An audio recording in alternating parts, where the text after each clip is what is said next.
আজকে আমি ট্রাই করব ফরিদপুর থেকে এতগুলো মাংস দিয়ে এক বাটি হালিম।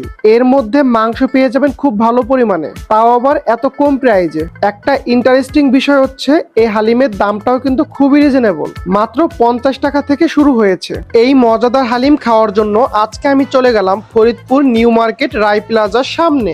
বিস্তারিত জানতে হলে সম্পূর্ণ ভিডিওটা দেখতে হবে। ভাই আসসালামু আলাইকুম, ভালো আছেন? ওয়ালাইকুম আসসালাম ভাই, ভালো আছেন? জি ভাই, আপনি কত টাকা দামের হালিম বিক্রি করেন? আমি 50 টাকা দিয়ে শুরু করে 50, 80, 100 আর আপনার নলি আছে 200, 250, 150। নলি কি এখন আছে? না, নলি ভাই আজকে নাই। পরবর্তীতে আসলে নলি পাবে সবাই? পরবর্তীতে আসলে নলি পাবেন। আচ্ছা, আমার জন্য একটা 80 টাকার হালিম বানান। আচ্ছা ঠিক আছে।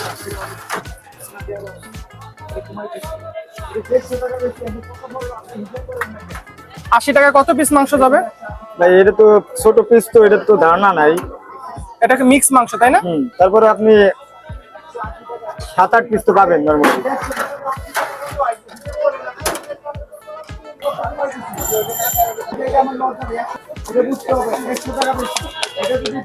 তারপরেই হাতে পেয়ে গেলাম সেই মাংস ভর্তি মজাদার হালিম। তারপরে আমি এই হালিমটা খাওয়া স্টার্ট করে দিলাম, দেখি খেয়ে কেমন লাগে। হালিমটা খেতে আমার কাছে বেশ ভালোই লাগতেছিল, কারণ হালিমটা ছিল বেশ ঘন, ভিতরে ভালো পরিমাণে মাংস ছিল। ভাইরে ভাই, এই হালিমের সাথে যদি রুটি থাকতো তাহলে বেস্ট একটা কম্বিনেশন হইতো। একটা গুরুত্বপূর্ণ পার্ট হচ্ছে মাংসগুলো কিন্তু সলিড মাংস না, তেল ও চর্বিযুক্ত মাংস।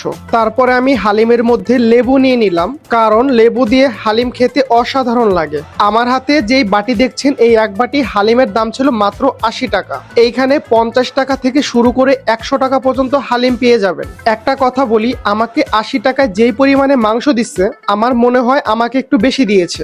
আপনাদের কোয়ান্টিটি কেমন ছিল কমেন্ট করে জানাবেন। বিশ্বাস করেন রাসেল ভাই, পেঁয়াজের বেরেস্তা দিয়ে হালিম খাইতে কি যে মজা লাগে। পরে আমি একটু চালাকি করে পেঁয়াজের বেরেস্তা নিয়ে নিলাম। চালাকি না করলে বেঁচে থাকা একটু কঠিন, তাই না? ভাই আপনার দোকানের লোকেশনটা একটু বলে দিন। এটা হলো ভাই আপনার রায় প্লাজার সামনে। আর দোকানের নাম? দোকানের নাম হলো আপনার পুরান ঢাকার শাহী হালিম।